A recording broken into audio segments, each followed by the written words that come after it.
சாதி சங்கத்தோடு ஒரு அரசியல் கட்சியையும் உருவாக்கி ஒரே நேரத்தில் சாதி சங்க கொடியையும் அரசியல் கட்சி கொடியையும் ஏற்றுகிற அந்த நிலைப்பாட்டை திருமாவளவன் எடுக்கவில்லை.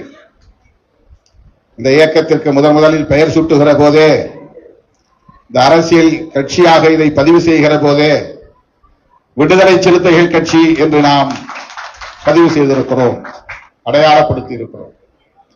விடுதலை சிறுத்தைகள் என்கிற இந்த இரண்டு சொற்றொடர்களில் எந்த சாதி அடையாளமும் கிடையாது.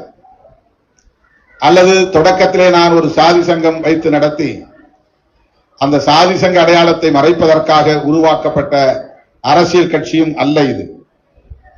பாதிக்கப்படுகிற எளிய மக்களுக்காக குரல் கொடுக்க வேண்டும், அவர்களுக்கு ஒரு கோரிக்கையை எழுப்பக்கூட தெரியாத வகையிலே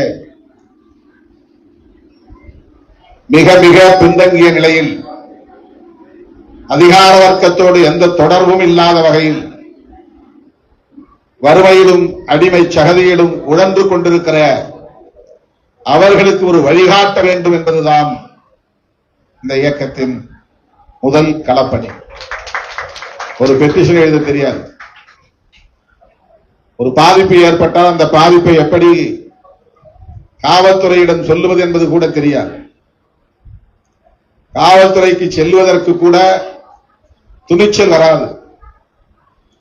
அப்படி புகார் எழுதுவதற்கு கூட முடியாமல் எவ்வளவு அடக்குமுறைகள் ஒடுக்குமுறைகள் இருந்தாலும் அவற்றை எல்லாம் தாங்கிக் கொள்ளவும் சகித்துக் கொள்ளவும் அந்த வலிகளோடும் வேதனைகளோடும் வாழவும் பழகிக் கொண்ட ஒரு சமூகத்தில் இதையெல்லாம் எதிர்த்து போராட வேண்டும் என்று சொல்லுகிற ஒரு இயக்கமாக காவல்துறையிலே புகார் கொடுத்து அடக்குமுறை ஒடுக்குமுறை செய்யக்கூடியவர்கள் மீது நடவடிக்கை எடுக்க வலியுறுத்த வேண்டும் என்கிற வகையில் எங்கள் ஊருக்கு குடிநீர் வேண்டும், சாலை வசதி வேண்டும், வீட்டுமனை பட்டா இல்லாதவர்களுக்கு வீட்டுமனை பட்டா வேண்டும், சுகாதார வசதி வேண்டும், மருத்துவம் வேண்டும், பிள்ளைகளுக்கு படிப்புக்கு உதவி வேண்டும் என்று கூட கேட்க தெரியாமல் உழந்து கொண்டிருக்கிற ஒரு சமூகத்தில் இந்த கோரிக்கைகளை எல்லாம் எழுப்ப வேண்டும், அதற்கு நீங்கள் அமைப்பாய் திரள வேண்டும் என்று சொல்லுகிற ஒரு இயக்கமாகத்தான் இந்த இயக்கம்